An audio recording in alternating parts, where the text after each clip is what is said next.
the 11th of November until the 22nd of November in Baku, Azerbaijan. Before we begin with today's meeting, I am going to invite Mr. Abraham Piri to lead us in an opening prayer. Mr. Abraham? Yes, morning. Morning. May you please lead us in an opening prayer? All right. Okay, thank you. Shall we pray? Everlasting, Almighty, eternal, loving God, Father, we come before your throne of mercy and grace this morning. Father, we surrender this meeting unto your mighty hands as we are looking at the environment.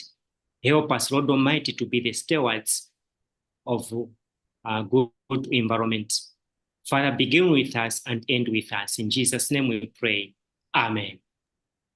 Amen. Thank you so much, Mr. Piri. As I said earlier on, thank you so much for joining us today. Would like to warmly welcome everyone into the meeting.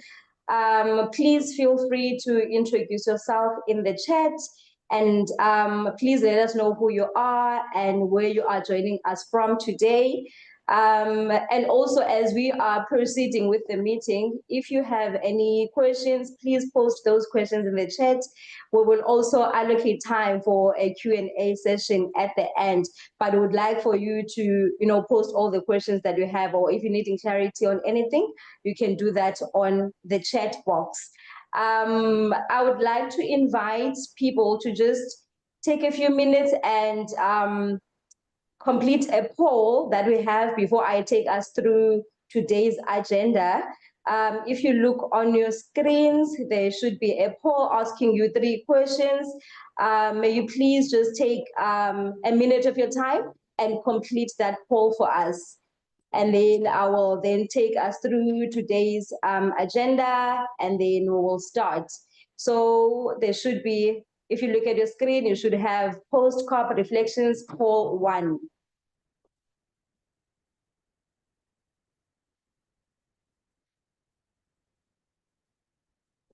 Once you are done answering the questions, may you please make sure that you click on submit so that we do get your responses.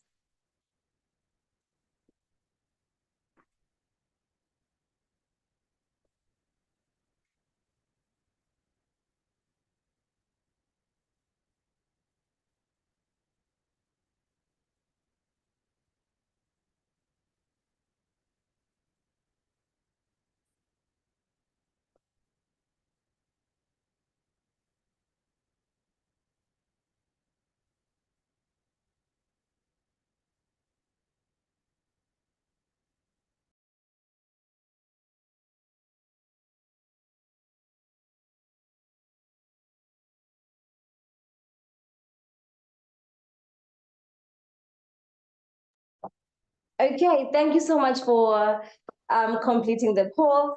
I think now I will hand over to the Executive Director of SASI, Francesca De Gasparis, who will be sharing the opening remarks for this meeting. Francesca? Thank you, Afi. Good morning, everyone. It's wonderful to be with you all, and I hope you are all well and keeping well. I think on the screen at the moment, you're sharing someone's screen. Not sure who's sharing their screen right now. Is it one of the team members? Okay, there we go. Yeah, all good. Great. Hi, everyone. And you might also want to change the settings so you have speaker, which you probably have, everyone. I currently can see Afi, but hopefully you can all see me. So good morning, everyone. It's wonderful to have you with us today. Thank you for coming. I don't know, Afi, if you've got the results of the poll. It would be helpful also to know a little bit more about our audience. Before I do my opening remarks, how have you seen the results of the poll? Okay, I'm just asking someone to please share those results. So on the first question, we have Okay, so the first question was, are you aware of the climate change negotiations happening yearly? And we have 100% yes. And then the second question was, have you followed COP29? We also have 100% yes. And then the last question is climate change affecting your community? And then we have 95% is yes. Fantastic. Well, it sounds like we are a very informed collection of people here today. And I'm thrilled that we are here together and we've got a really fantastic lineup for you all of speakers. And really my job today is to set the scene for you. And as you all know about the COP29, you know that this is a UN body that meets annually. It's the 29th time that they've met. And actually, the need to meet annually as governments from around the world started more than 29 years ago. It was after Rio in 1992 that the urgency was being felt to act on climate change. And this COP was mired in controversy right from the start, being held in Azerbaijan, petrochemical state whose self-interest is in continuing to have fossil fuels. And unfortunately, the low expectations of a finance COP lived up to many people in civil society's thoughts. We did not see the kinds of global commitment that we needed. The move globally to more of a right-wing climate denialist leadership, political leadership, meant that we saw people really being quite reluctant to make serious commitments. And the presidency under Azerbaijan really didn't, they fell short, they failed in delivering some of the key things that we wanted to see, such as the new collective quantifiable goals, which is something that was meant to come from Paris. You know, when we went to Paris, that was after the previous COP had also failed in really getting a binding commitment. So that was under the Kyoto Protocol. And then when we came to Paris, we finally managed to get a voluntary agreement. And we've been working with our nationally determined contributions. And now was the time for us to really start setting more ambitious goals for these this new quantifiable goal, and that did fail. We also saw incredible rollbacks on gender. The gender text for COP and human rights were really brought in seriously 10 years ago at Lima, the Lima COP. But we saw a huge pushback by a number of states, including Saudi Arabia, Iran, and others, to try and remove human rights and remove gender from these texts. And these things are absolutely critical for us to realize climate justice, as we all know.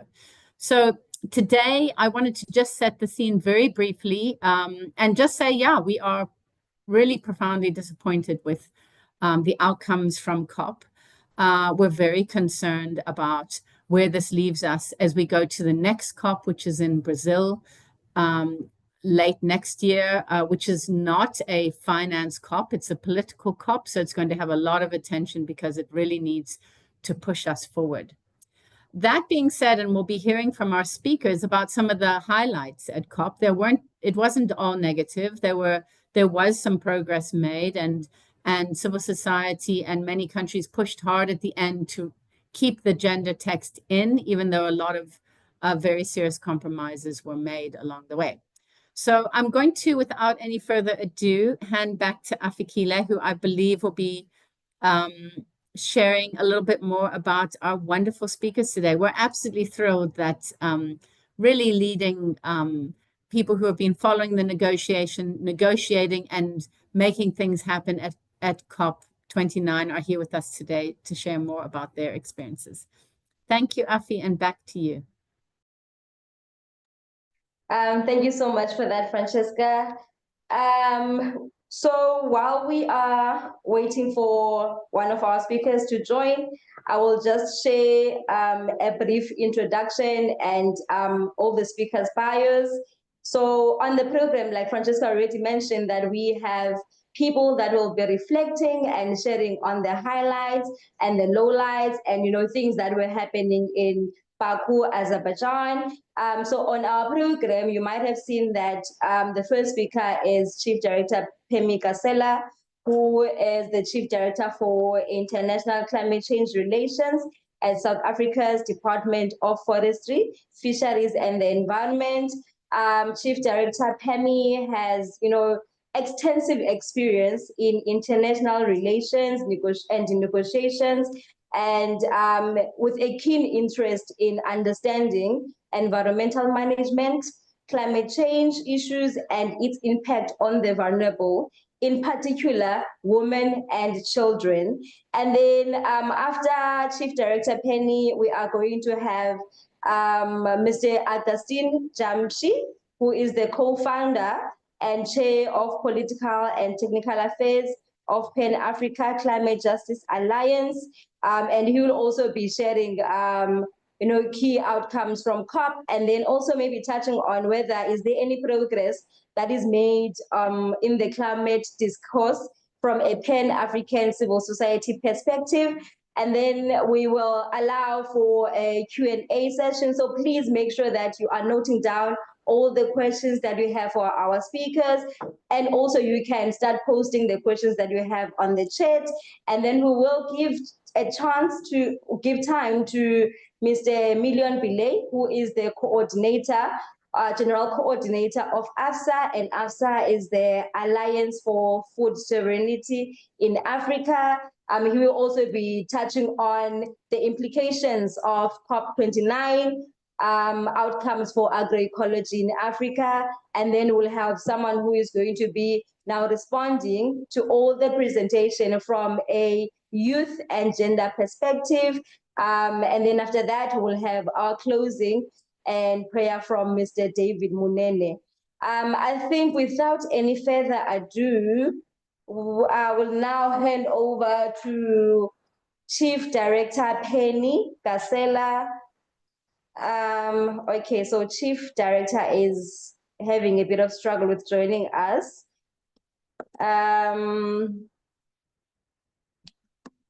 Okay, let's see.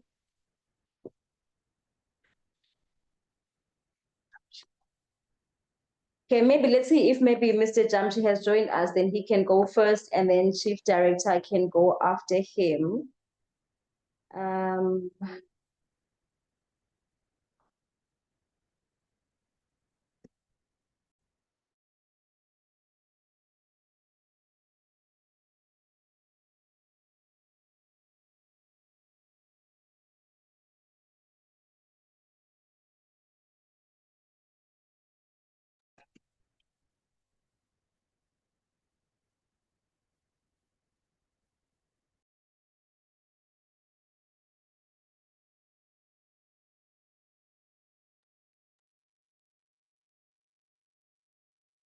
Hello? Yes. Good morning. Good morning. Okay, I know that you were supposed to go after Chief General Pemi, but we are struggling to get hold of her, whether she's struggling to join the meeting. So if you do not mind, you can go first, and then once you are done, hopefully then Chief Director Kasela will be able to join us.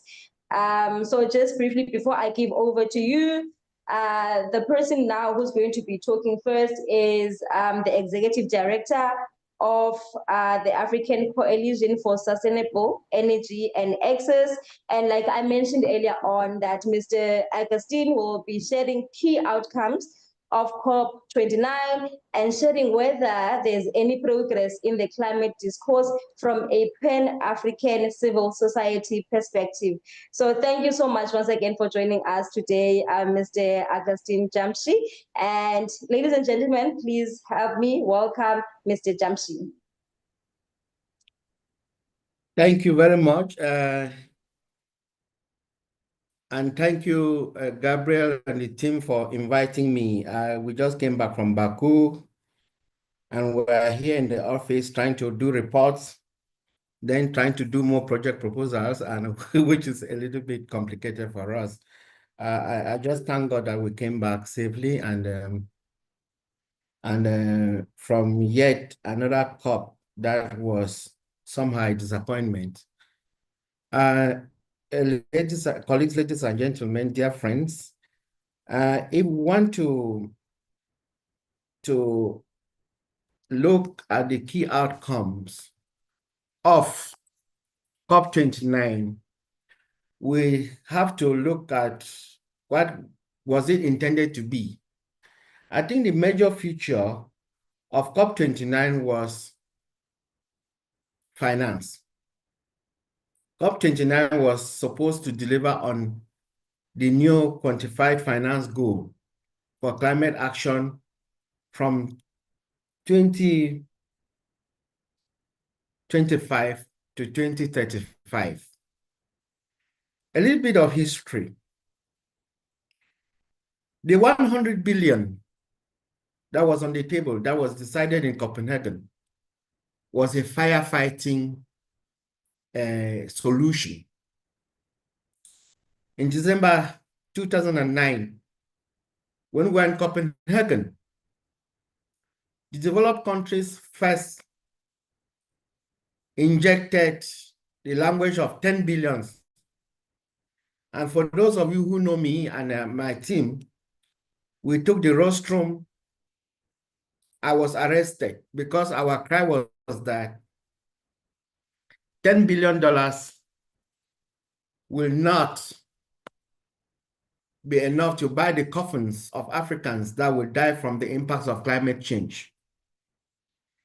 Then Obama comes in, takes a few heads of states into what they call the green room or whatever. Not every head of state was there. When he came out, US announced we have a deal. $100 billion was later announced. This was not based on any particular thing. It was neither based on science, nor was it based on needs of developing countries. That $100 billion was never attained until 2 years later, after the deadline. That's 2022. They said they attained the $100 billion, which is still doubtful. Now, with the assessment that was made last year, it was understood that climate finance was really lagging. There was a big finance gap. So the process for the new quantified goal was initiated so that when they are putting in a goal, finance goal, it will be based on what the needs are, because we already know the needs. The NDCs are there, and the other needs are there. So we thought that now that we know what the needs are, now that with this 10-year experience or more experience, the global community will be more realistic to bring out the money that is needed for climate action in developing country parties. Article 9 of the Paris Agreement, that is 9.1, says developed country parties will provide, I underline the word provide, the finances for action, climate action in developing country parties. Then Article 9.2 states that non-Annex 1 countries, non-industrialized countries or Annex 1 countries can, if they can, also provide climate finance. Now, this is where countries that are not parties or developing countries like China and the big giants find themselves. Ladies and gentlemen, I'm trying to analyze this so that we'll see why when developed countries that have an obligation to provide the finance fail to do so because countries like China are not providing or are still voluntary, their own provision is voluntary, it is unfair. This is not a right argument. We can judge China if they are really providing, but the onus, the obligation is more on developed country parties, which is none. We are not inventing this, and we are not defending China. Why am I bringing this? It is so that when you see European countries, US, and the other developed countries relinquishing their obligation in the pretext that some countries are not providing the same, it is unfair. It is neither in the convention, nor is it in the Kyoto Protocol, nor is it in the Paris Agreement. I use the word provision because that's what it is there. When it goes further to say those finances should meet the priorities, needs, and plans of developing countries. Now, what are the needs and plans and priorities, especially of African countries? We have taken the bull by the horns by having very ambitious, highly ambitious mitigation action in our NDCs. But yet, our priorities are adapting to climate change. When you look at climate finance, as reported by CPI in between 2019 and 2020, CPI reported that climate finance globally was $632 billion. Out of the $632 billion, only $46 billion was dedicated for adaptation. That means adaptation is the elephant in the room.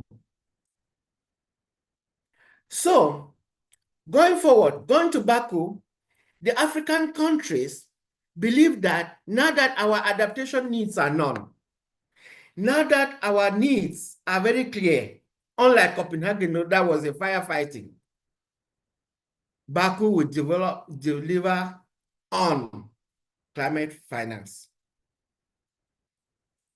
Yet, Gabriel, at some point in time, if you have time, you can share the video of our press conference that took place in June in Bonn during the SBs, June 2024, in which I was saying, now that in Bonn, we have not been able to bring the quantum on the table. That is, people had to put numbers of what they will bring as climate finance on the table for them to start having discussions about around it, even from Bonn, which was even almost too late. But what happened in Bonn? In Bonn, developed countries were kind of allergic to discussions about finance and especially the quantum. Meanwhile, Article 9.5 of the Paris Agreement is clear on this. It says countries have to provide the quantity for predictability and transparency. Countries have to put on the table how much they are bringing for climate finance. Now we raise an alarm in Bonn that this is announcing a failure in Baku. Because if Baku is a finance COP, as they said, and in Bonn, 6 months before or 5 months before, no one is ready to talk about finance, then we are preparing for a failure in Baku. When we get to Baku, the countries were putting a figure $1.3 trillion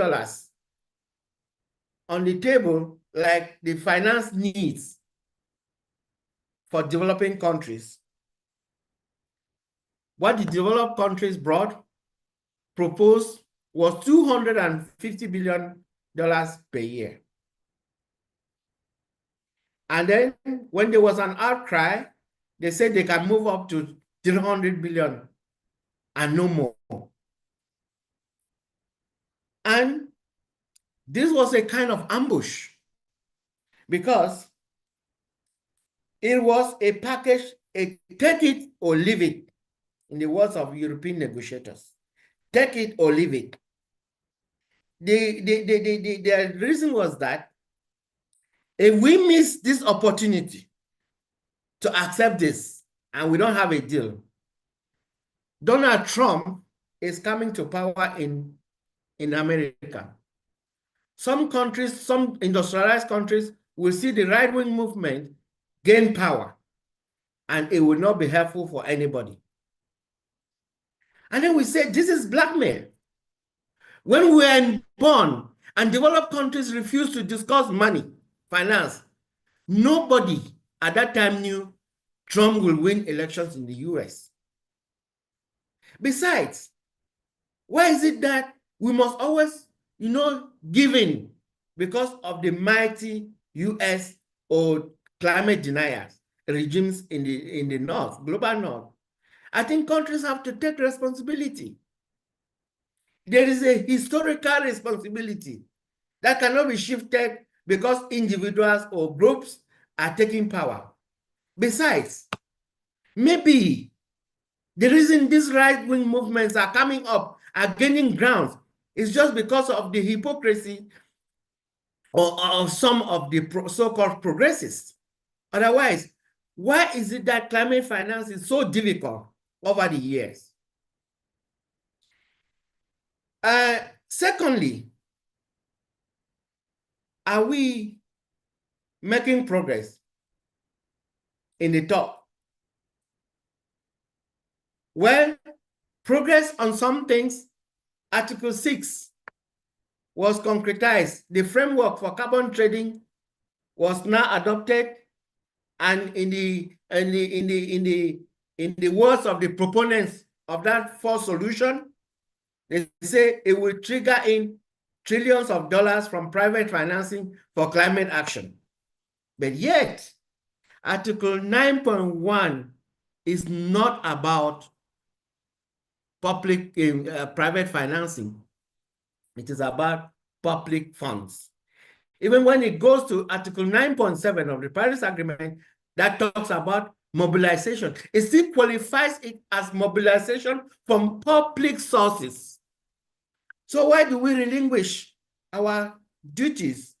I mean, the developed countries, why do they relinquish their responsibilities to private sector that will only come to make the money out of our troubles? Are we making progress really? Ladies and gentlemen, I have been in this space for a long time. We are not making progress. Because from Copenhagen up till now, for the African continent, from a Pan-African perspective, we've only been giving in. The goalposts keep shifting to the disfavor of developing countries, and especially the African region. There is this issue called the special needs and special circumstances of the African continent. It is already in Article 41E of the convention. When we were in Paris, the African group wanted it to be reflected in the Paris Agreement. They were promised that no, there is need for more consultations, but the next COP, they will take that decision. From 2015 up to today, that item has never found itself on the agenda before not being discussed. It is usually defeated from even being put on the agenda. So from that perspective, we're not making progress as far as Africa is concerned. Again, 1 trillion this is why, and I'm talking here in a faith milieu, PACJA, for the last 5 years, we have been trying to introduce what we call a transitional justice approach to climate negotiations. Transitional justice, most of us know, handles the injustices of the past and those of the present with a commitment of non-repetition of those injustices in the future. And it has a set of tools: truth and reconciliation, reparations, truth committees, and what have you. I think we have reached a stage, ladies and gentlemen, where developed countries have to think again and see whether they are honest, they are empathic with this discussion, they are sincere with climate negotiations. And this can only come when the global community sits in a transitional justice milieu and start talking about climate change, so that people will not feel as if when others are asking for reparations or assistance to cope with impacts of climate change, they are begging. They are not begging. You don't set fire on a man's house and give them a loan to rebuild it. Climate finance that is coming, currently coming. In fact, there is a study that was published a couple of months ago about LDC, African LDCs, that the adaptation finance that they received, 57% of it was in form of loans and not grants. This is unfair. We are not making progress. Now to end, ladies and gentlemen, it is not all lost. Baku was sad. Baku was a disappointment. But in the wee hours of the night, African negotiators succeeded in putting in clauses that says at least 300 billion, which means 300 billion is the floor and not the ceiling. And finally, that it will be reviewed by 2030. So we'll not be locked in this 300 billion thing for 10 years, as was the case with the previous goal. By 2030, it should be reviewed and probably we should campaign for an increase or whatsoever. So I would encourage all of us to focus on this particular article. I think it's 36 or 34. I will look at it. Which says this goal will be reviewed by 2030. With that, ladies and gentlemen, I was just speaking from offhand because I'm still yet to settle, but we are going to write a post on how we see the outcome of Baku. Thank you very much.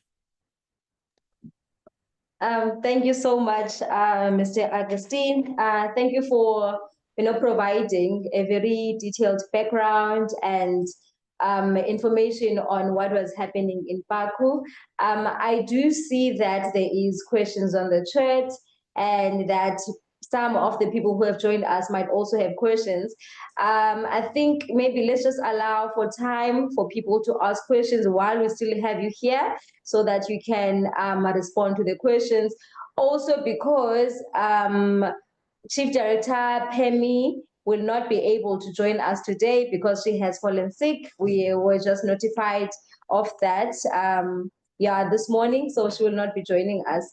I think now I am going to hand over to the Food and Climate Justice Manager of SAFSI to just facilitate a session on questions and answers for Mr. Augustine Jamshi. Gabriel? Thank you very much, Afi, and thank you very much, Augustine, for all this. Maybe I would want you in terms of the outcomes of the COP29 to just maybe give us your view on whether this can be termed a time of reckoning, or you think this was a missed opportunity for the world to actually come to terms with the issues of climate change and redirect their efforts towards a situation where we are going to be getting to ensure that we are not getting over 1.5 degrees Celsius in increase in temperatures.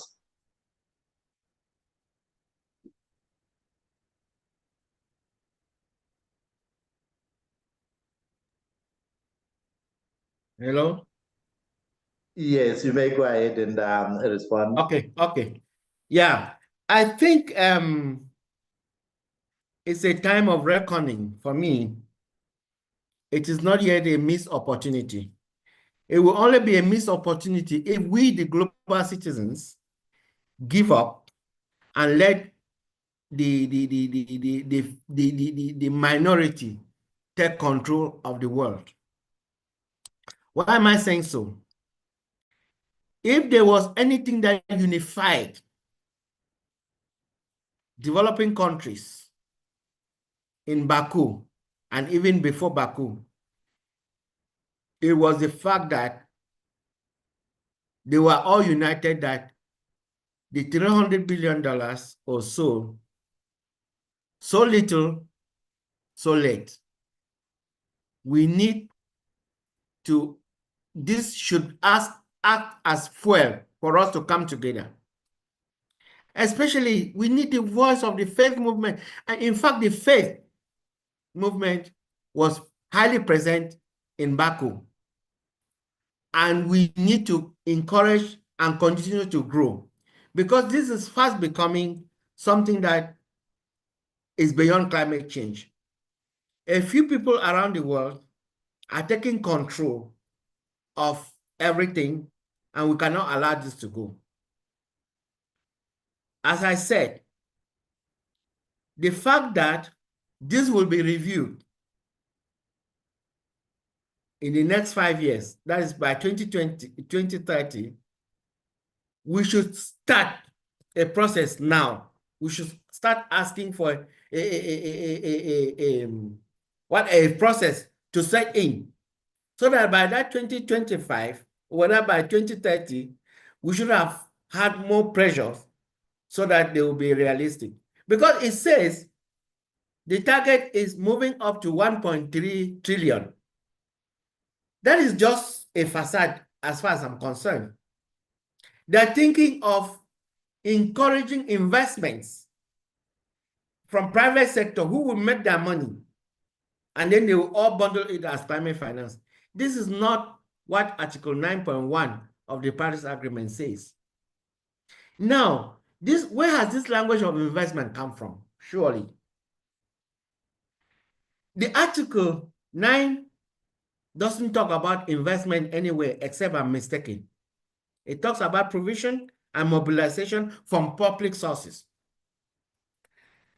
Now, think of this investment thing. Do you think a country like mine, Cameroon, will spend 10 years negotiating how to attract investment in the country? When each country takes things that they have some investment opportunities, they go to investors and organize with them, say, come invest in my country because I have this kind of atmosphere, business atmosphere that is favorable. We cannot take climate negotiations to be investment forum. And that, unfortunately, that's where we are going to. So to come back to your question, this is a moment of reckoning, and we need to start up as the global citizens. Thank you.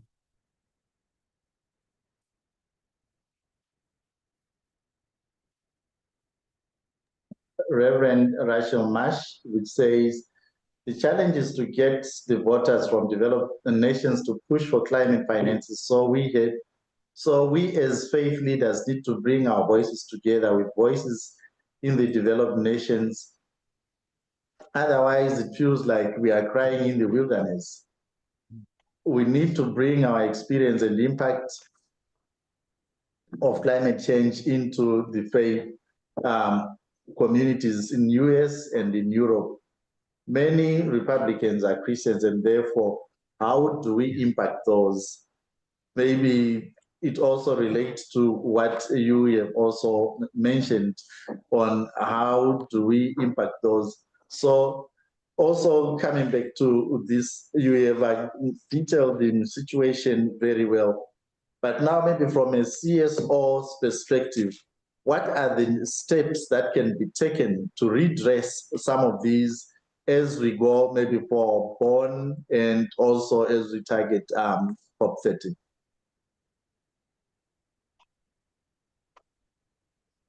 From our perspective, we started even in Baku. We started having meetings with partners from like-minded partners from the north, and then the global south. We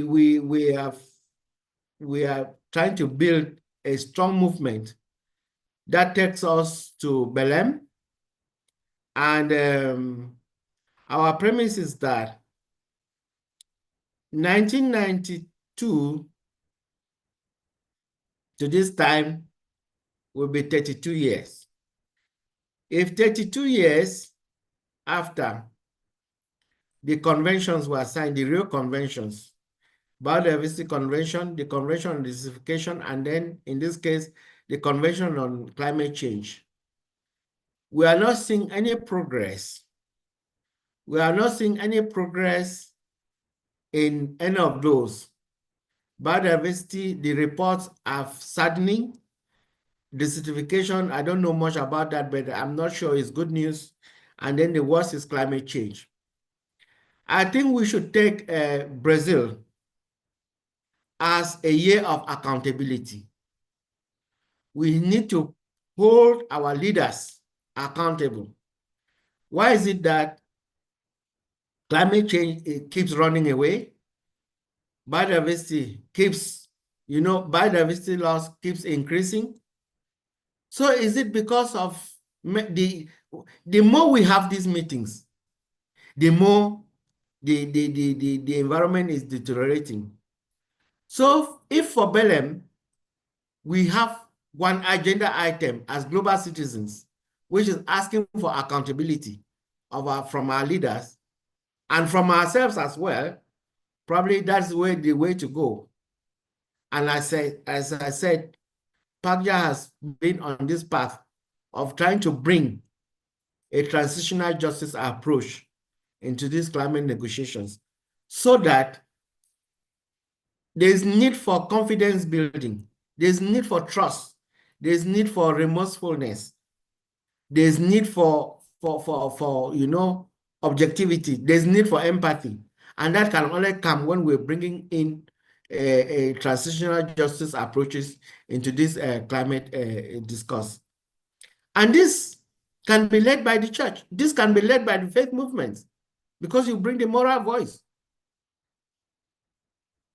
It can be a process, a parallel process under the UN Secretary General, but that informs climate negotiations. It is possible if we only have the will to want to do so. But otherwise, a COP30 might just have been another COP. Thank you.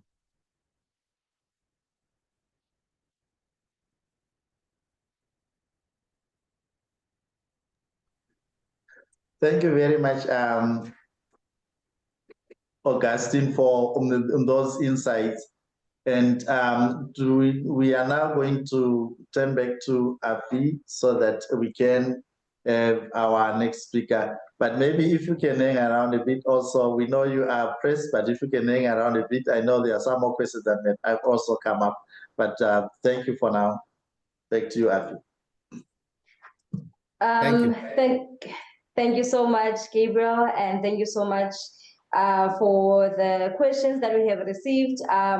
Please continue posting the questions and thoughts that come to your mind in the chat.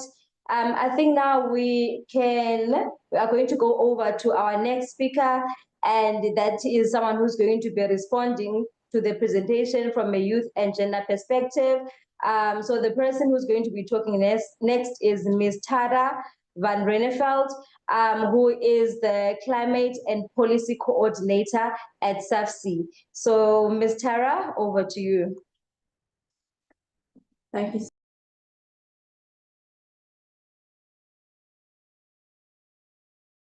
For those of you who don't know, I initially was going to respond to some of the other speakers, but in light of adjusting of programs, I'm going earlier than I would have.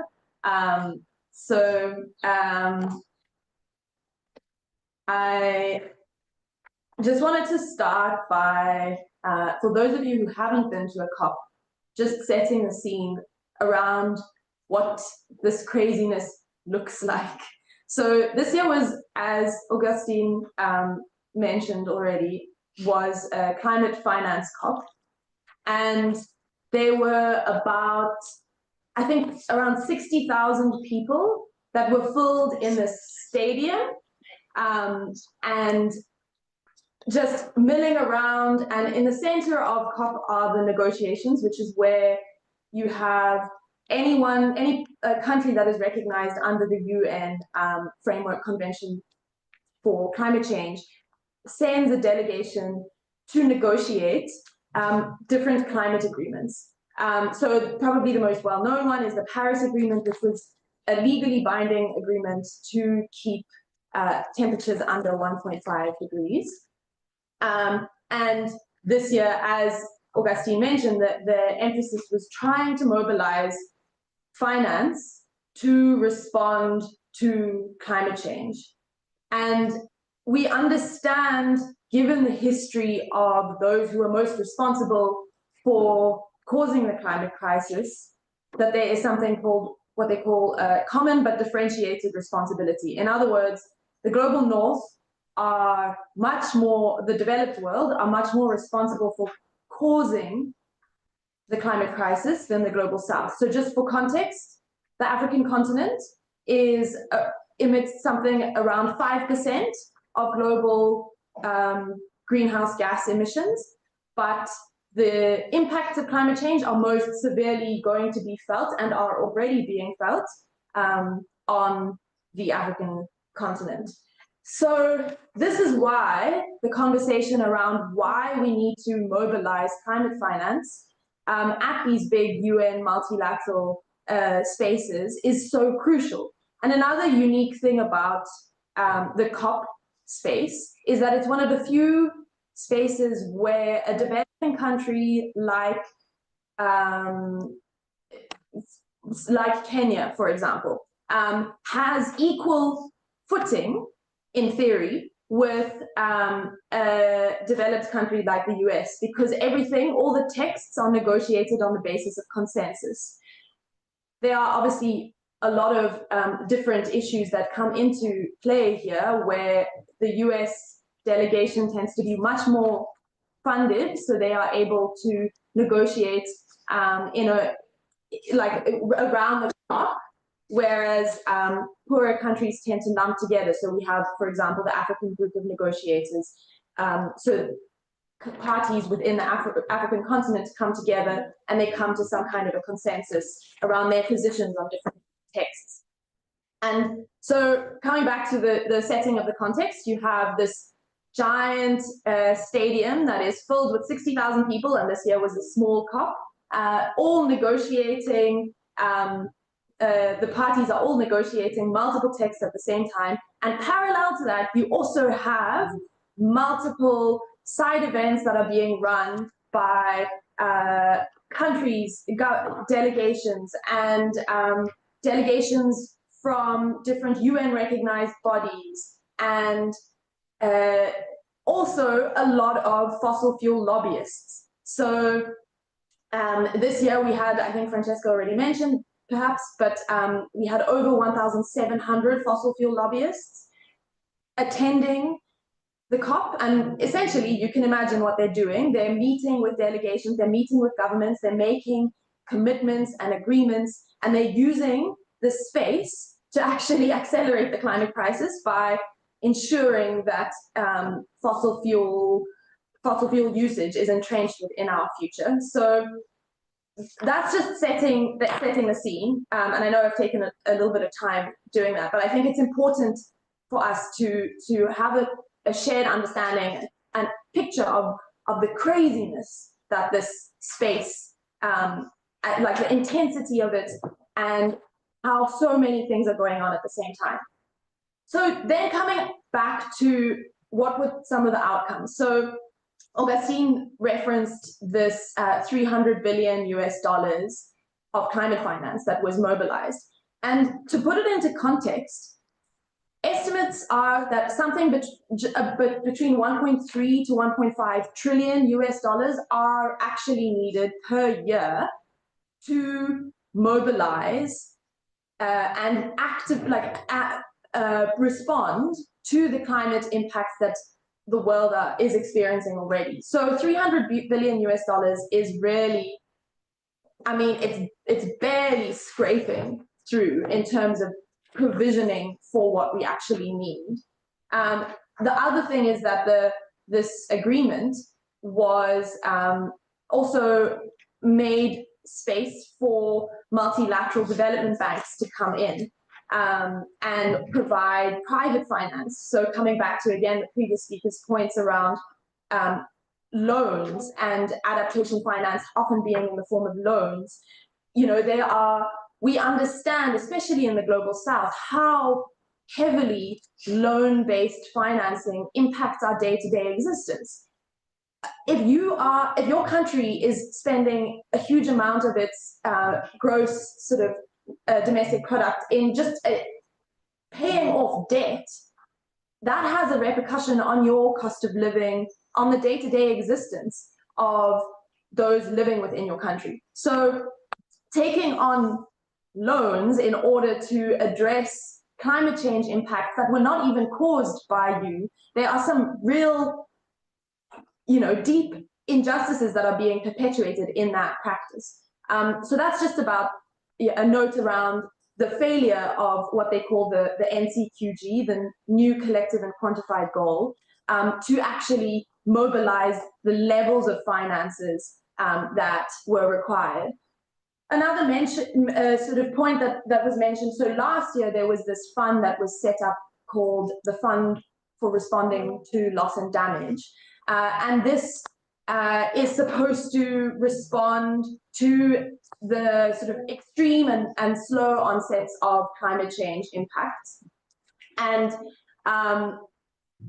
it unfortunately has been established purely through voluntary contributions, and the result is that the majority of those contributions have been really minimal. So I think the US to date has maybe pledged something like $17.5 million.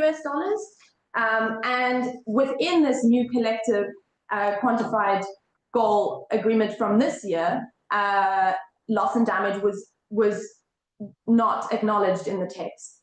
And the agreement on the NCQG, a lot of developing countries really wanted to reject it, precisely because of these issues that I'm raising here. So I think India, toward the end, noted that they didn't agree with the document. But this, again, comes back to the point around the current, this year's COP presidency being really, not really following due process and not really creating a spirit of agreement and consensus building. So they really just rushed through the passing of the NCQG. And then I recognize that maybe, how much more time do I have? Okay, I'm just going to keep going until you give me a note. So the other point that Augustine mentioned, that potentially we've made some progress. At least the Global North would like to say that we've made some progress around the passing of Article 6. So for context, Article 6 is talking about carbon markets. Some of you might recall the Clean Development Mechanism. And this is essentially this idea that you can emit somewhere, often in the global north, in a developed country, and you can plant trees somewhere else, and the emissions that come from the pollution emitted in some part of the world gets offset by the trees somewhere else in the world capturing those carbon emissions. Now, of course, there is a multitude of science that shows that this is really ineffective, but it is a sort of fig leaf to enable a kind of business as usual approach to generate private finance for climate action, and to continue acting on pretending to act on climate change, but still emitting. So this idea that we have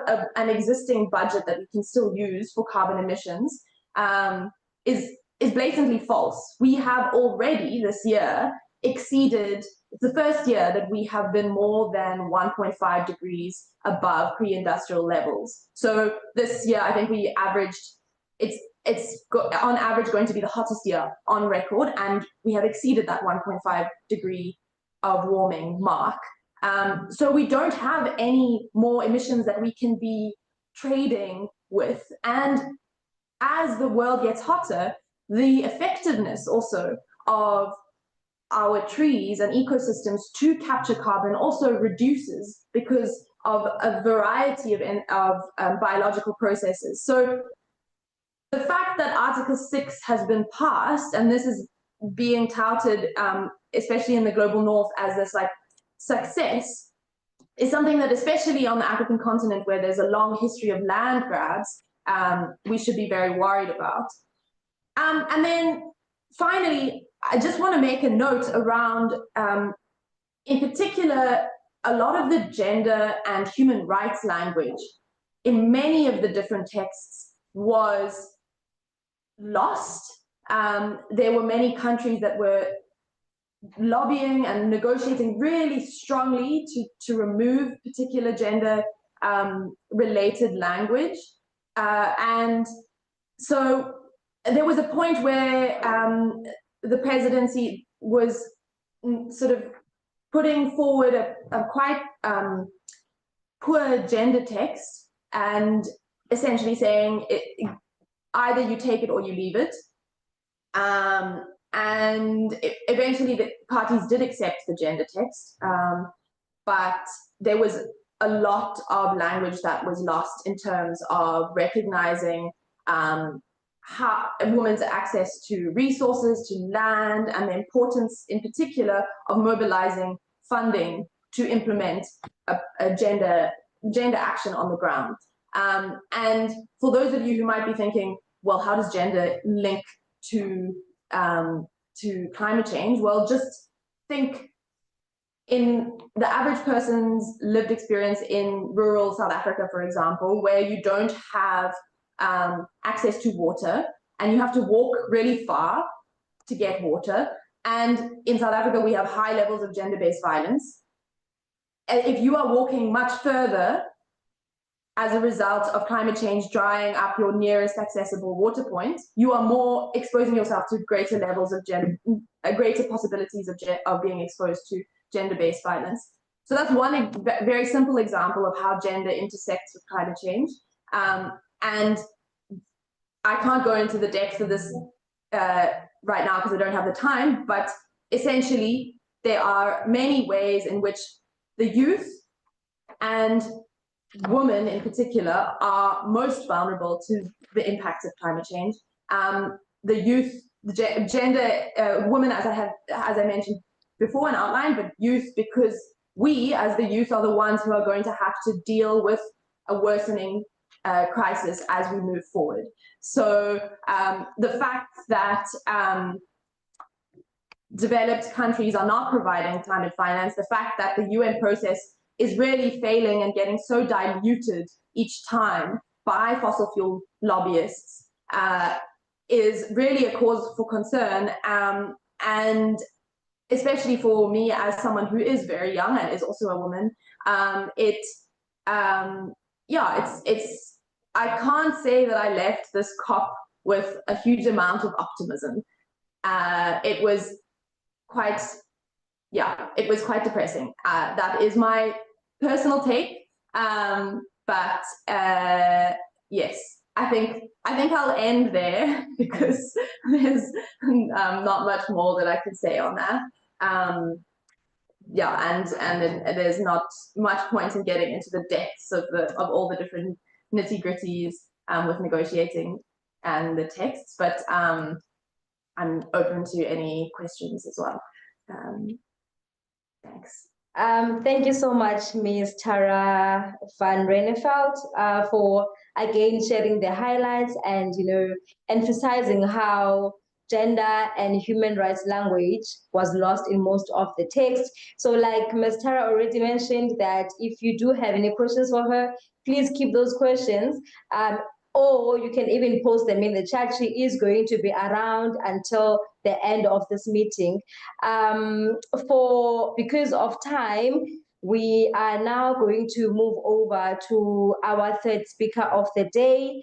And please allow me to introduce our third speaker. It is going to be Ms. Margareta Koltai. Apologies if I am pronouncing that wrong.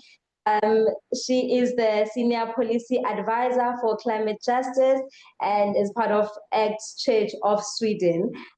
So, Ms. Margareta, over to you. Thank you. And yeah, I thought that I would listen in, but as I now got this very beautiful offer to also share some of my perspectives, I have to apologize. Maybe some of my thoughts will be more in response to the earlier speakers. But I want to start with the thing is that I have been participating in the COP since Glasgow. So I'm not a very, very senior, but at least this was my fourth COP. And listening to Tara and about, I mean, who is participating, and also Agustin looking at the lack of ambitions. I think we were many who were actually asking ourselves, why are we attending the COPs? Is it still meaningful? And I want to say already now that actually mine and my colleagues' conclusion was it's very, very meaningful. We as civil society, we must be there, not to give away the space. And then just remembering the 1,600 fossil fuel lobbyists, but also, as you were saying, Tara, I just quickly looked up the statistic when it comes to gender. You know, actually the number of women and female decision makers have gone down. We are in the time of pushback. So I checked for the statistic, and this year, when we talk about the heads of states, it was only 8 women among 78 heads of states at the meeting.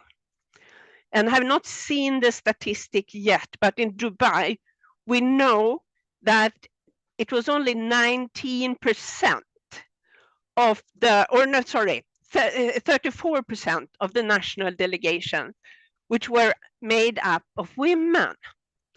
And at the same time, Tara, you were mentioning statistic. I will use another statistic, that when science is looking at the percentage of climate refugees, the estimates is that women, girls, will make up 80% of the climate migrants, which doesn't mean that men are not affected, but statistics shows that women and groups living in marginalization, under oppression, are more vulnerable.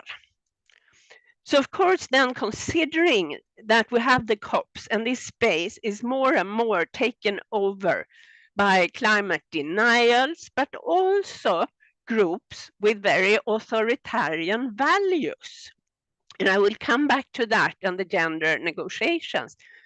It's extremely important that people of faith, that people from the civil society and people for whom climate change is a lived reality, that they attend the meetings. And within the Global Act Alliance and the ecumenical movement, really, we try to change the proportions of people like me who attend the meeting in order to support our partner churches and partners in the Global South to take the space and actually be there to share their lived reality.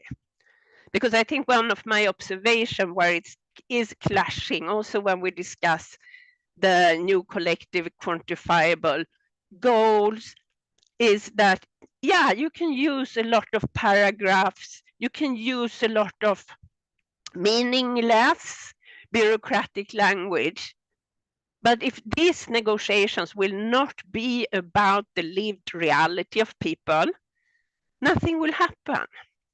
So I was really actually happy, and I put it in the chat, that some of the members in the Club of Rome, and that's the client scientist Johan Rockström, who comes from the same country as me, so I'm proud of him. I'm not proud of my country's governments and how they contributed, but I'm proud of him, together with Ban Ki-moon and Figueras, who used to be the head of, sorry for forgetting her first name, that's really bad.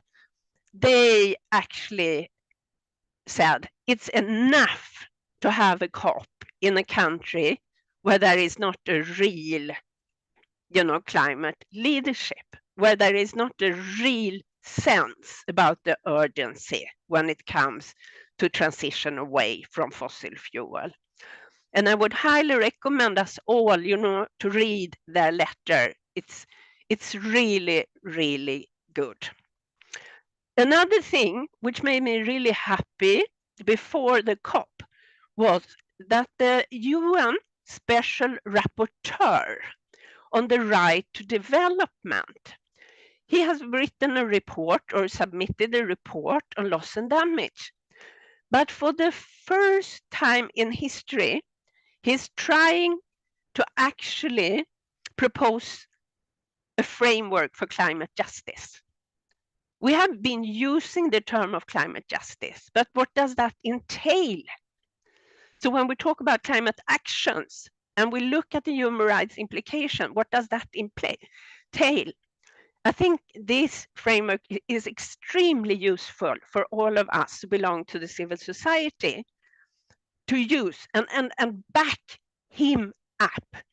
Back up, the human rights rapporteurs, that human rights must be at the core, and also environment rights. It's also other living species that are extinct because of this, must be at the core of the climate decisions. So at least I can see that there are pushes towards making the COPs meaningful. And for many of the participants that I talked with, we all said, actually, we cannot afford another year of a failed COP. Because even if we talk about, the decision of the loss and damage fund, but when we see how much money is put into the fund, it doesn't cover the cost of Zimbabwe now. And Zimbabwe is experiencing drought. So, we need to make very, very strong calls for more efficient meetings. And just talking then about the hope that I saw, it was actually a bit of the anger, but also that we who belong to the civil society, regardless of global north, global south, we really said we must talk about an entirely different vision of this meeting. I also want to comment, if you allow me, if I have a little bit more time, of faith. And Augustine, I was really, really happy when you talked about the faith dimension and, hope, and to build real hope and solidarity. And maybe not just based on anger, but actually based on the love for each other. But I must say, you know, one of the horrible things at this COP was, I mean, the presidency who started to say that pumping up oil is a gift of God. That challenged me. We must take back the faith narrative. And another thing, and I must apologize, dear Catholic friends, but the action of the Holy See at the gender program, and because for some of us, this meeting was not just a finance COP, it was also the COP to decide on the future of the gender program. And please remember that the gender is about intersectional gender. It has to do that everybody should be part. It's about minority rights, differently able people's rights. It's about people of all genders and their rights. And here, unfortunately, the Holy See, together with Saudi Arabia and Russia, really tried to undermine the gender program. And we who had expected, you know, that this now we will be able to put into new phrases of higher ambitions, gender budgeting, inclusiveness, ensuring that the most vulnerable, that the budget actually goes down to locally led action. Instead, we found ourselves just defending what was decided in Madrid 2000. It was a horrible pushback. So, dear men in this group, you must side by us. I mean, we cannot exclude 50% of the world's population when it comes to climate justice. It must be there, and it must also be part of the financial goals. And I must say, I was very disappointed that the new NCQG text is only mentioning gender one time. That's really to make the lived reality invisible. So here we have to struggle. And here I think that we who belong to faith communities, we also must take back the narrative. We are all created in the image of God. We should all be on board. And that's where I hope that we together in Belém can make a difference. I think I will not say so much more now since I just jumped in, but this is some of my reactions. I've not given up, but we cannot give the cops to our political decision makers because they don't take this issue seriously. We have to take back the narrative, and also as people of faith. Thank you.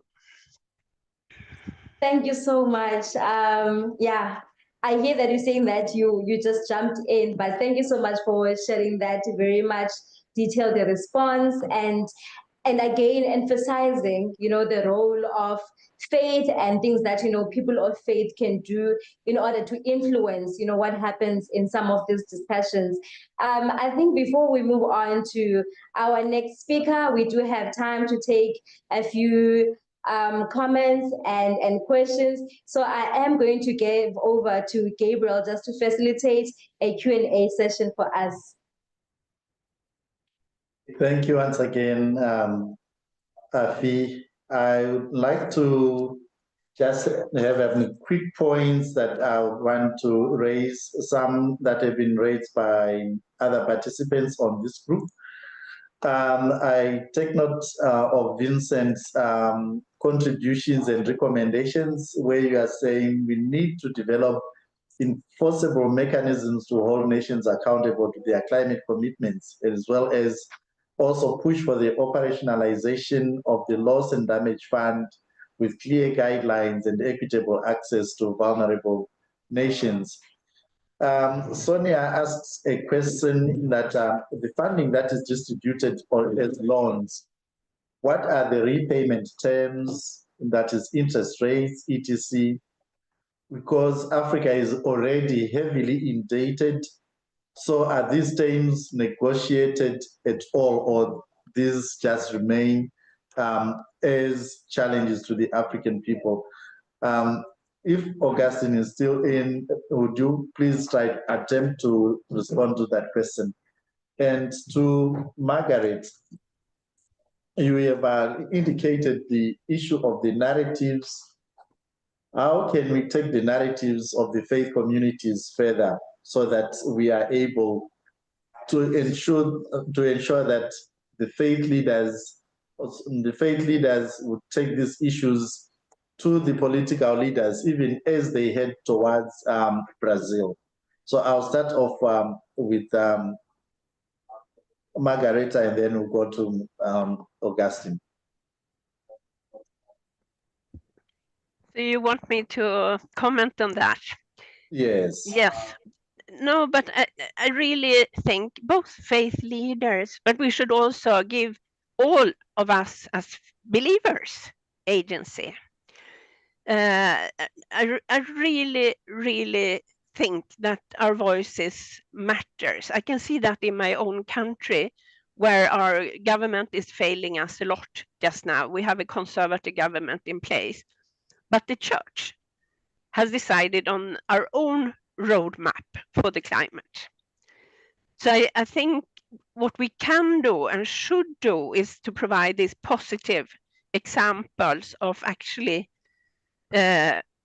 how we try as churches transition away. And then I also believe that we as faith communities, we cannot shy away from the human rights language. And I mean, for me, the narrative is that we are all created in the image of God. And here, I mean, we cannot agree like what happened now when it comes to finance, that 80% of world populations are actually now left with problems created by 1 to 10% of the global population. I mean, the whole justice narrative there. I do believe that that is so important that we actually step up. And on the third front, of course, I'm also concerned that you have faith actors who also deny climate justice and also interpret faith as very much more of an egocentric own faith experience. So there we are talking, at least in my church, much more about we have been nice, but maybe too silent. We need to be brave, but we need to be brave together. And that's also why I'm very proud, you know, we are one of the partners of SAFSE. So I also hope that we can, you know, groom that relationship so that we can back up SAFSE and other actors and our faith partners in the global south when we go towards Belém. Because I do hope that Belém can be something very, very different, and we should demand it should be not the fossil lobbyist COP, but a people's COP. Not just to bubble around more.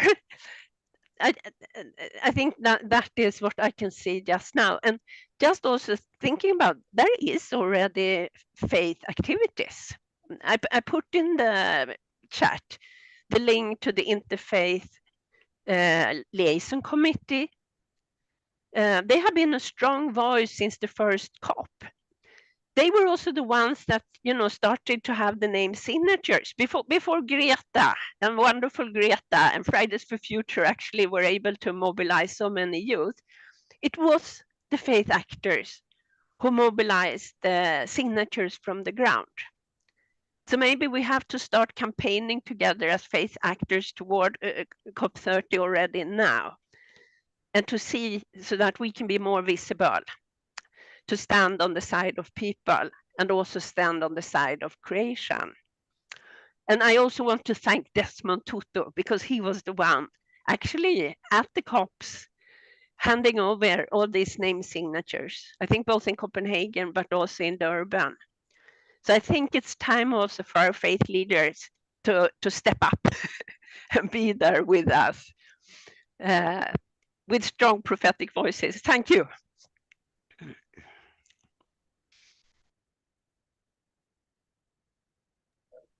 Thank you very much, Margareta, for that input. It really gives energy to the room that we have, something that we can do as communities of faith. And over to Augustine. Thank you very much, Gabi, for this opportunity again. I just to talk about the issue of loans. Loans are not only against Article 9 of the Paris Agreement, loans, again, as we said before, are immoral. Not only because of the fact that African countries and other developing countries are debt trapped, but also because of the fact that it is not what the convention says or the Paris Agreement. Like I said in Article 9, it says climate finance is that finance that comes from developed country parties for climate action in developing country parties. So the direction of flow of finance is very clear. It's that money that is coming from developed country parties for climate action in developing country parties. So basically it is from north to south, right? Now, when you bring a loan, it will make the flow of finance, we said in what we call reverse flow. Reverse flow is where climate finance is flowing from developing countries into developed countries. And this is how it happens. If you get a loan at the most concessional rate, maybe 10%, a country borrows $1 million to pay after 40 years or 20 years, whatsoever, depending on the conditions. The bottom line is that that money must be paid back, right? And then when you are paying back, 10% of 1 million is 100,000, I guess. You are paying 1 million plus 100,000. At the end of the day, where has the money flown from? Is it not from the south to the north? So that is what we call reverse flow. That's why loans should not have their way in this climate space, because it is immoral. You don't set fire to a man's house and give them a loan to rebuild it. And I'm talking about even these markets, this article, so-called whatever. It is like setting fire on your neighbor's villa and then giving him a loan to rebuild a smaller house and asking him to use the rest of the land to, to harvest rain, so that if in future you set fire to the house again, there will be water to put it off. These are things that are setting in, and they take time to negotiate them, which are never in the interest of developing countries, especially Africa. Do you know that as we speak, there's a 2022 report by TFON that analyzed adaptation plans of 11 sub-Saharan African countries, representing 350 million people. Their conclusion is that those countries will be spending 5 times their budget for adaptation than they are spending for healthcare. The title of the report is Dying to Adapt. So we are spending money already, ladies and gentlemen. Our countries are spending money already. So I don't see how somebody would think that giving a loan to a country that is already impoverished, debt trapped, to solve a problem that you caused makes it justifiable. I can't get it. Thank you. Raising the issue of Justice Day, which we should be upholding, and that was also raised by Margareta. So thank you very much. Tara, would you want to also just have a quick comment on that? Okay. Now I'll hand back to Afi on that, and we can then move on with our program. Thank you very much for now. Thank you so much, Mr. Gabriel. So the fourth speaker, moving on our program, the fourth speaker for this meeting, it is going to be Mr. Million Pillay, who coordinates the Alliance for Food and Sovereignty for Africa, and the organization is also known as AFSA, not SAFSI, but AFSA. He is a member of the International Panel of Experts on the Sustainable Food Systems. He is also the founder of Melka in Ethiopia. So today, Mr. Million will be sharing the implications of the COP29 outcomes for agroecology in Africa. I would now like to give over to Mr. Million. Hello, everyone. Thanks, Safse, for the invitation. So yeah, please excuse me if I'm not articulate. I have a lot of drugs in my system after picking a cold from Azerbaijan, Baku. So I think the Baku experience, as you have heard it from left, right, and media, was to a greater extent a disappointment for many actors, including AFSA. But as a network also, we used the opportunity for other purposes, which are important for the continent. So I'll come to that later. But mostly the climate negotiations in general stand on their 3 feet, which is negotiations related to finance in general, negotiations related to adaptation in general, and negotiations related to mitigation. So Baku was termed as a negotiation as a COP for negotiation on finance. That's because in 2015 at Copenhagen, without a negotiation, actually, they didn't negotiate, but there was an agreement to give developing countries $100 billion every year. But what was not clear is who is paying what amount, what would happen if these developed countries don't pay, what is the source of money, and all that. There were a lot of questions, but this commitment was taken as a big step.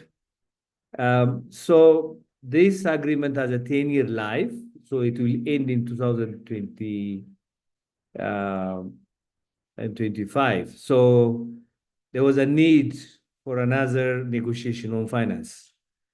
And Baku was important because of that. So this NECQ, new collective and quantified goals. They wanted to develop a new collective and quantified goals for Baku.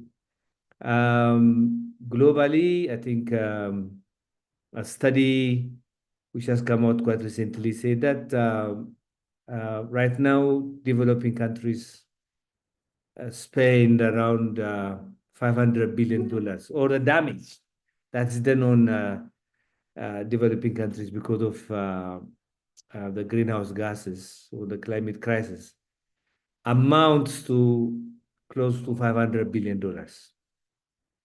But these countries also should support the climate, the climate strategies to get out of the crisis that we are in. So the recent calculation is to compensate for the losses and also to get out of the crisis, the amount needed is $1.3 trillion. So before the negotiation started in Baku, the expectation was that at least the agreement would reach half of this, at least 500 billion. That was the expectation. So when they came, when I say they, mainly Europeans, US, Australia, these big and developed countries, when they came to the negotiation table with $250 billion per year, there was an uproar. I think you have seen the drama in the news, hopefully. So, and finally, after backdoor negotiations and whatever, they put the money to $300 billion per year up to 2025, for 10 years. So, I mean, 35. So this was considered as insufficient for so many reasons, because there are so many unclarities around it, as in every code. So even though the discussion is around the total money to be contributed, the types of finance was a question. Is it grant or is it loan? So the developing countries were saying that, if it is a loan, again, we are already in a debt crisis. The $100 billion was paid in terms of loans, so mainly. So it has exacerbated the situation that so many developing countries are in. As you know, in Africa, 2 of the 3 countries in Africa are in debt distress. So if this new $300 billion comes also in the forms of loan, there will be a crisis. So is it a grant or a loan? That was the question. Who should pay? Is it private sector? Is it coming from public resources in developed countries? So it's not clear, that one also. So how much is for adaptation? How much is for mitigation? How much is for loss and damage out of this money? And how much to LDCs? How much LDC, least developed countries? 33 of the 45 African countries, close to 73%, are listed in the least developed categories, as you know. And also the small state and developing state, and it's idea small states anyway. The Caribbean states are also saying it is for them or for us. So what is the role of subsidies also in all this? So it was not clear. So the amount of money, the unclarity around the funding was a big problem in the finance negotiation. And obviously in Belém, the road to Belém. The road to Belém is Bonn. The next Bonn, there will be a lot of discussion around this, how we can increase it, how we can make it specific, and where the money comes from. There will be a lot of discussion, but there is a lot of disappointment right now. The second discussion was around adaptation. The adaptation discussion basically was, they were, in general, there were the agreement on the objectives. But the objectives have to be supported by a number of indicators.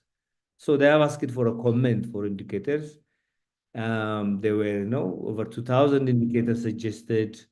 They have to trim them down to close to 100. And finally, they agreed to take it to a Bonn and negotiate and further to also Belém, Brazil. So there is also a disagreement. Same with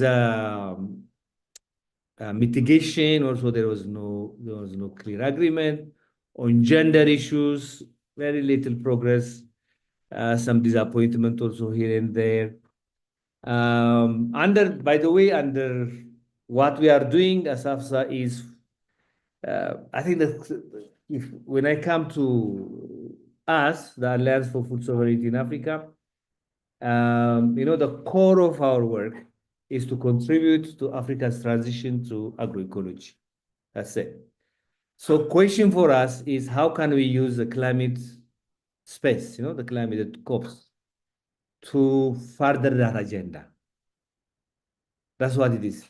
So so I think we have identified quite a number of them. I mean, all of them are related to this, but specifically the agriculture negotiation. Agriculture negotiation was very much important for us. So we had a breakthrough with the African group of negotiators, through a number of years of work with government. We've made them to recommend agroecology as one of the future forms of agriculture for Africa, and even for the world, to be included in the UNFCCC text.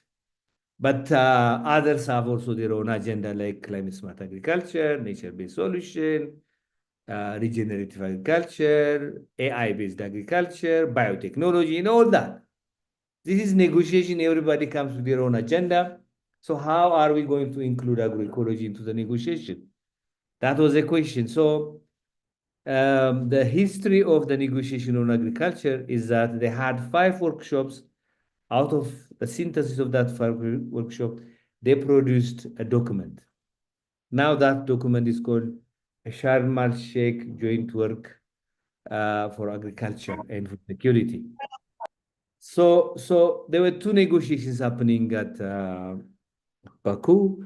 One was on portal. This portal means it's a website where countries put their projects and policy suggestions and initiatives. So what is the face of this portal? Who should use it? Who should pay for it? There was a lot of negotiations, but mostly successful. So the portal will be up and running. The second negotiation was on workshops, what kind of workshops shall we have? On what agenda? So we want to have workshops on agroecology. But there are other countries who have another agenda, as I have told you. So AFSA's work in during climate negotiation was to hunt government.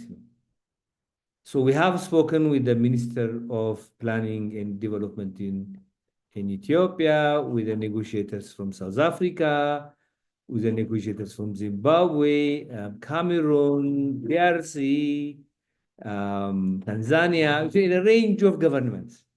So what we want to do is to convince them to put agroecology as a workshop agenda for Bonn.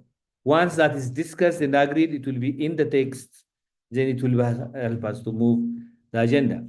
And we also know that agroecology should be part of NDCs and NAPs. So for that also we need to discuss with government. So we moved that agenda. And also what is very much interesting, especially in Dubai, the food system actors all over the world came together and even in Sharm el-Sheikh and tried to move the food system agenda, the whole negotiation forward. So there was a number of statistics coming out between 22 and 33% of the greenhouse gas emission comes from the food system. So food system should feature in key climate spaces.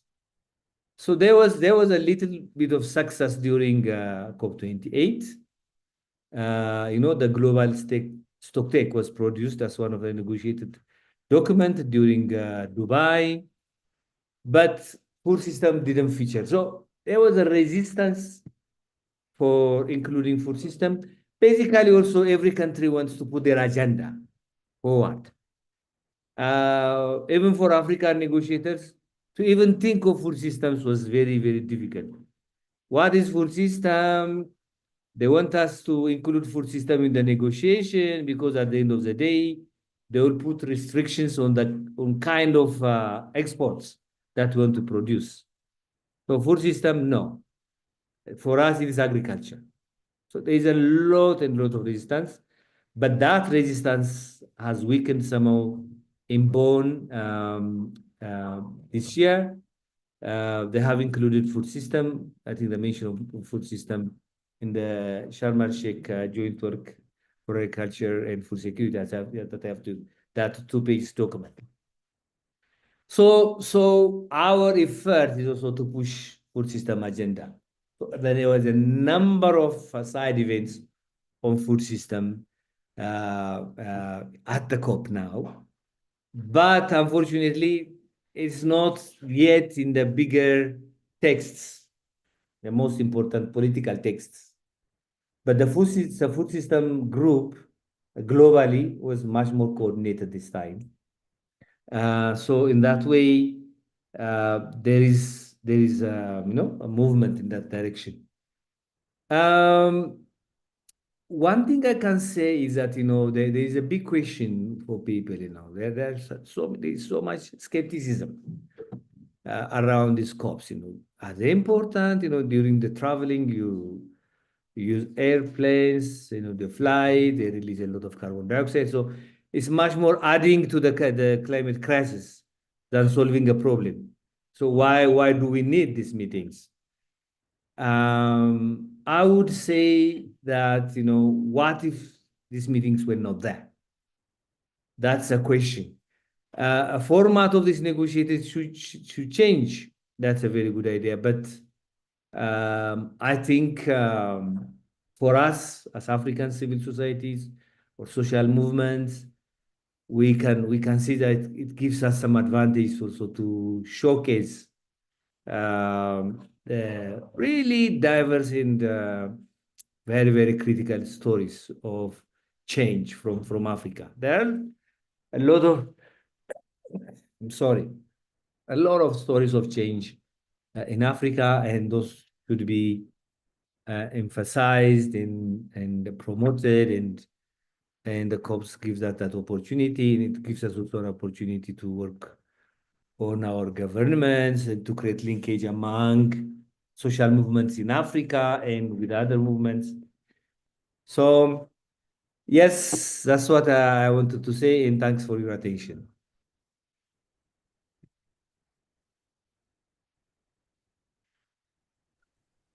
Thank you very much, Million, for that input and also for giving the detailed responses that African and other developing countries can actually bring on board, and also highlighting the issue around the finance, adaptation, and the initiatives that have been taken.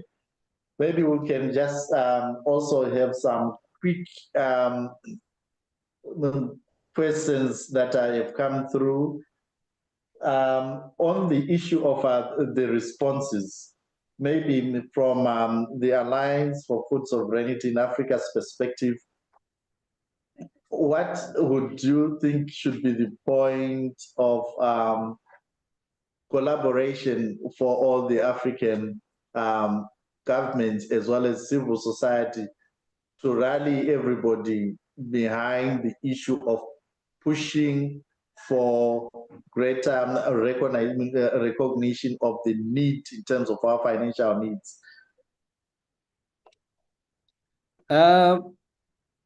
I think for us, I mean, there were some actors like PACJA who were working with African governments, also with the African Union for some time. But the way I see it is the relationship between governments and the civil society has to improve quite a lot. What I envy, the European governments and the civil society North America. They work together so many ways. But for us, they don't. We know that government negotiators stay probably 2-3 years. After that, they are changed.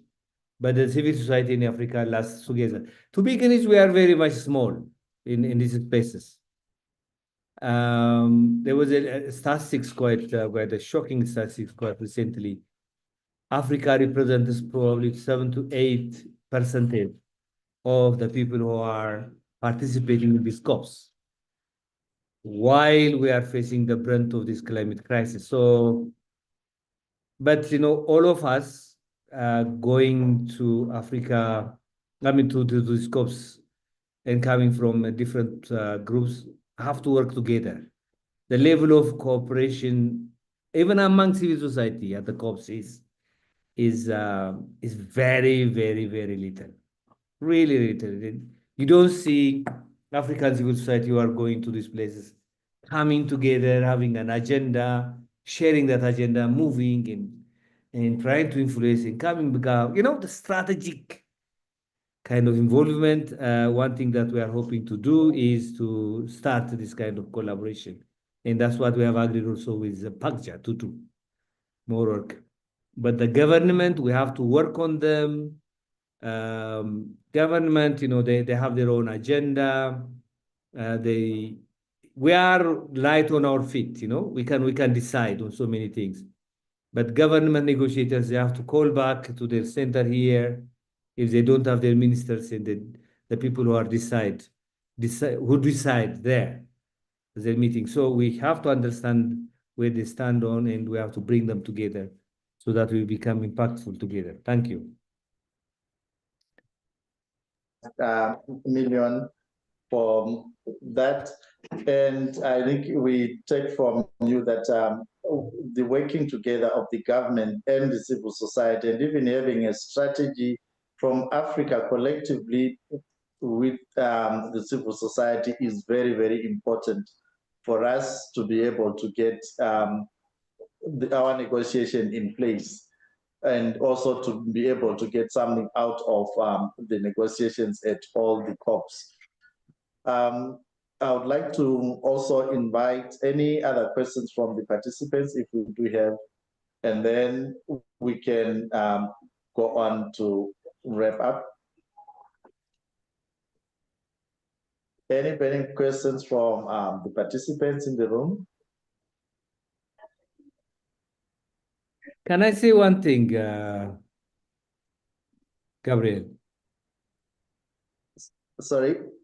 Can I say something?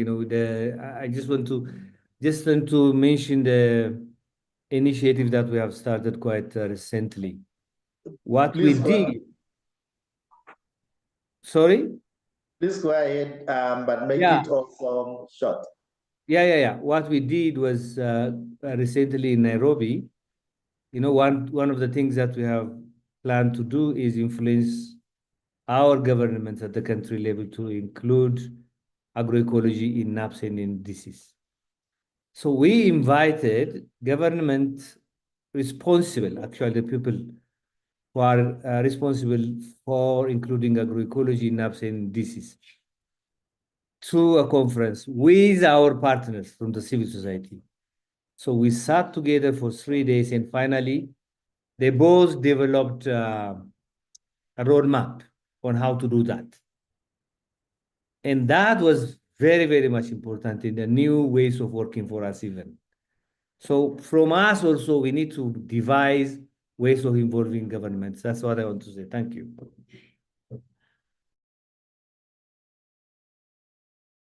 To hand back to Afi. Thank you so much, Gabriel. I think before we move on to the wrapping up and the closing of this meeting, we do have a hand up.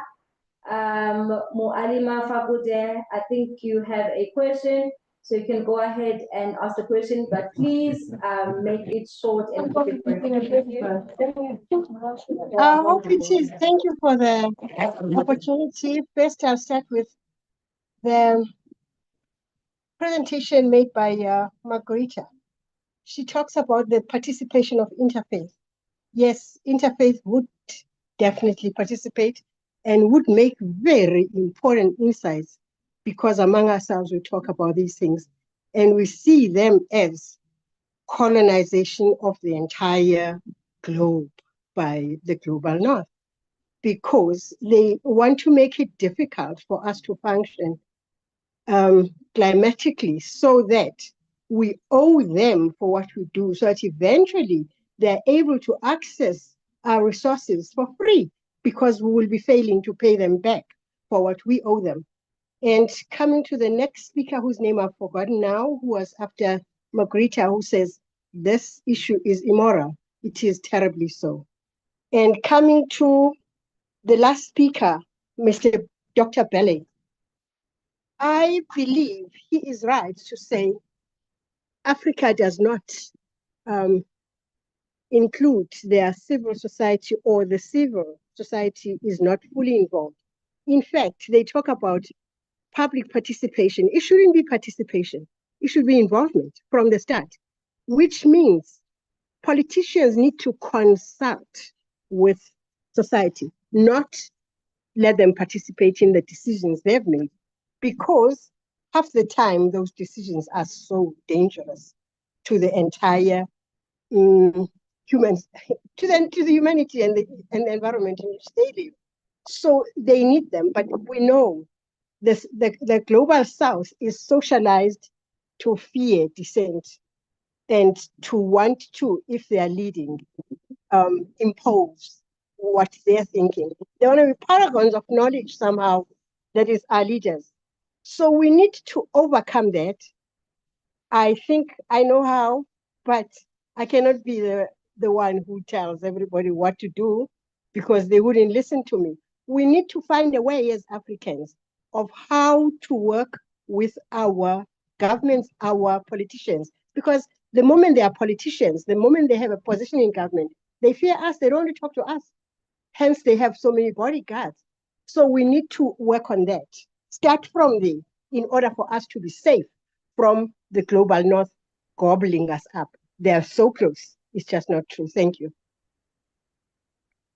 Thank you so much, Mualima, for the comments.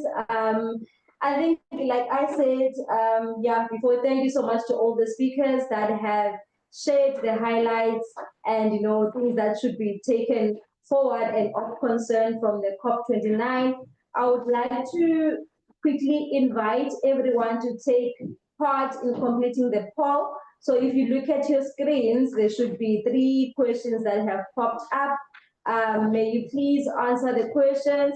While we are busy answering the questions, I will just introduce the person who's going to be doing the closing, wrapping up things for us, and also doing the prayer for this meeting. And that is going to be Mr. David Munene, who is SAFC's board chair and program manager at the Catholic Youth Network for Environmental Sustainability in Africa. So, Mr. David, please be ready, but I'll just give, let's say 10 seconds for more people to complete the poll. I see the first question has been answered. I am waiting for question number 2 and number 3 to be answered, please. So the first question is, was this webinar helpful to you? So you choose either yes or no. And then the second question is, what are the 2 key things that you learned? Please provide a short answer for that. And then the last question is, what other areas do you think need to be covered? So please also try and provide a short answer for that one as well.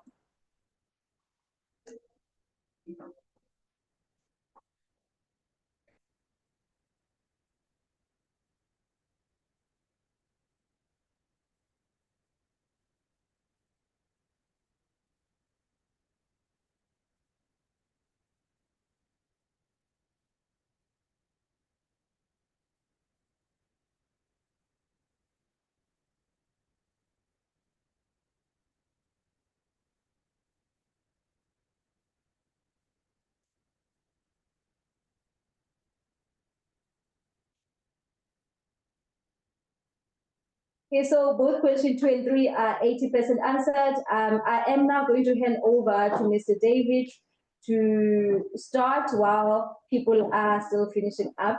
So, Mr. Sorry, David. Afi, sorry to interrupt you. Could you show the results of the poll? I think people would be really interested to see what the Okay. results are before you move on. Thank you.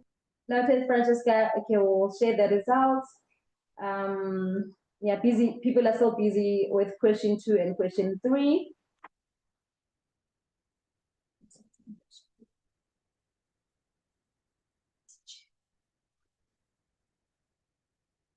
Are we all able to see the results?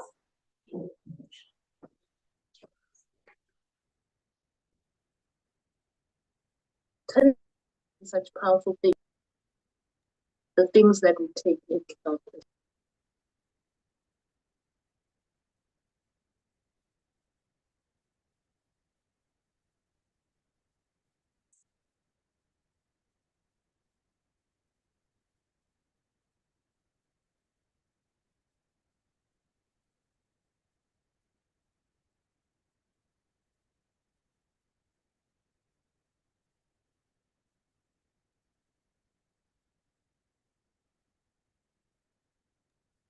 So we should all be seeing the results of the poll on our screens. So we have I think 100%. maybe we must do the poll with more time next time. And it doesn't show all the results. So we'll just have to work on that for next time. Sorry about that, but we will share it in another form with you all. Thank you for that, Francesca. Now I'm going to give over to Mr. David Munene. Thank you very much, Afikile and Gabriel, for doing the very hard work together with Francesca and the entire team. Colleagues, I cannot be more grateful on behalf of the SAFC board than I am right now for your participation. At one point, we crossed the 100 mark in terms of people of faith that connected to this call.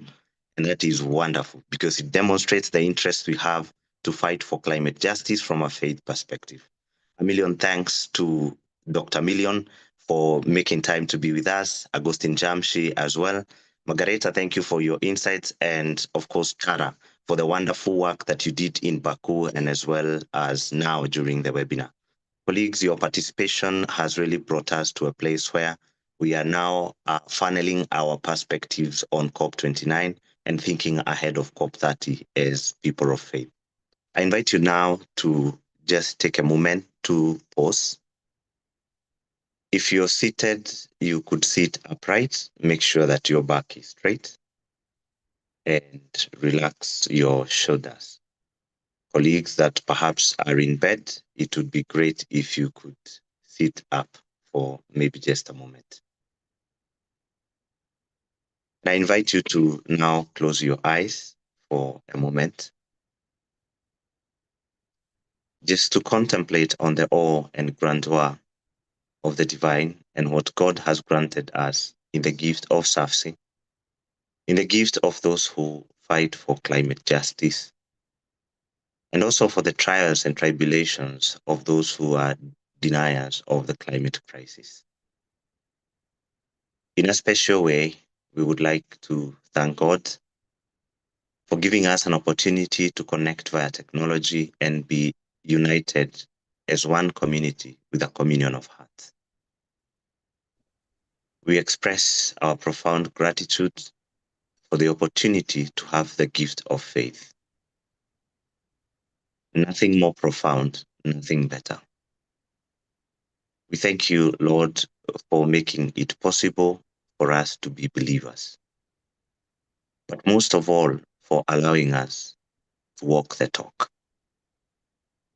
You created everything that we see and all that we don't see, including the human beings who are seated at the different extremities of acceptance, embracement of the sufferings of the excluded, and those who just gloss over them as ink on paper. You, as a manufacturer of the human mind and the heart, unite the two, bridge the gaps, and allow no more suffering from the climate crisis. We dedicate SAFC, the entire staff, and everyone that is connected on this call, that they may be able to heed the purpose for which you established them. We thank you. We are grateful. We remain hopeful amidst disappointment. We find the eye of the storm in you amidst the tribulations and the challenges that we go through. As we go forth to everything that we do on every other day, bless us all according to your will and measure. We make this prayer to the one true God with gratitude in the name of the Father, the Son, and the Holy Spirit. Amen. Thank you. Amen. Thank you so much, David, for that prayer. So we have come. We have come to the end of this meeting. So once again, thank you so much to everyone that has been part of this webinar. Thank you for the comments, the question, and the engagement. Thank you so much to all our speakers for sharing, information that is very important and that should have been highlighted and emphasized from the COP. I am now going to ask are we taking a group photo? Okay, can we have all our cameras on so that we can take a group photo?